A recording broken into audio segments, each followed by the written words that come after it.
আজকে বাজার থেকে আমার আম্মু চিংড়ি মাছ আর পুঁটি মাছ নিয়ে আসছে। এই দুইটা মাছের কথা ভাবতে গেলেই কিন্তু আমার হাত পা আর চোখ চুলকায়। আমাদের ঘরে আমি আর মুক্তি বাদে আব্বু আম্মু এই চিংড়ি মাছ আর পুঁটি মাছ খুব মজা করে খায়। পুঁটি মাছটা আমার আব্বু গরম ভাতের সাথে ভাজা খেতে পছন্দ করে, আর চিংড়ি মাছটা যে কোনো সবজির সাথে ঝোল করে রান্না করে সেটা আমার আব্বু রুটির সাথে খায়।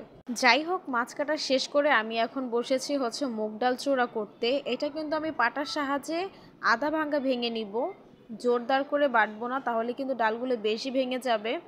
আজকে দুপুর আমি রান্না করব মুরগির মাংস দিয়ে মুগ ডাল। মুরগির মাংস দিয়ে মুগ ডাল রান্না করার জন্য যা যা দরকার আমি সব কিছু রেডি করে ফেলছি। আমি নিয়েছি পেঁয়াজ আর কাঁচামরিচ বাটা, আর নিয়েছি মুরগির মাংস, আর আলু আর ডাল। এখানে আমি দিয়ে দিব তেল, আর দিয়ে দিব গরম মশলা, পেঁয়াজ বাটা, কাঁচামরিচ বাটা, আর আদা রসুন বাটা। সব কিছু ভালো করে দেওয়া হয়ে গেলে আমি এখন এটা ভালো করে কষিয়ে নিব। কষানো হয়ে গেলে আমি হলুদের গুঁড়ি, মরিচের গুঁড়ি আর লবণ দিয়ে দিব।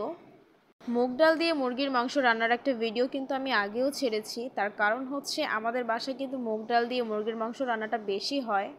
মেহমেদ খুব পছন্দ করে মুরগির মাংস দিয়ে মুগ ডাল রান্না।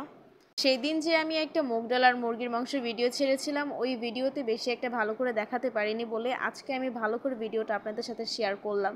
আর এই রান্নায় আলু ব্যবহার করার কারণ সোনায়না, কারণ সোনায়নাকে যখন আমি ভাত খাওয়াবো তখন এখান থেকে আলু উঠিয়ে আর মাংস উঠিয়ে আমি ওর ভাতটা ভালো করে মেখে দিব, তার জন্য স্পেশালি আলুটা দেওয়া। আর আলুটা বেশি পছন্দ করে সোনায়না। ভিডিওতে দেখলেন আমি প্রথম কিন্তু আলুগুলো ভালো করে কষিয়েছি, তার কারণ আলু কিন্তু একটু দেরিতে সিদ্ধ হয়। তারপর আমি আমার ডালগুলো ভালো করে কষিয়ে নিব, তারপরে মুরগির মাংসগুলো একসাথে সব ভালো করে কষিয়ে নিব। সব কিছু ভালো করে কষানোর পর আমি পানি দিয়ে দিব।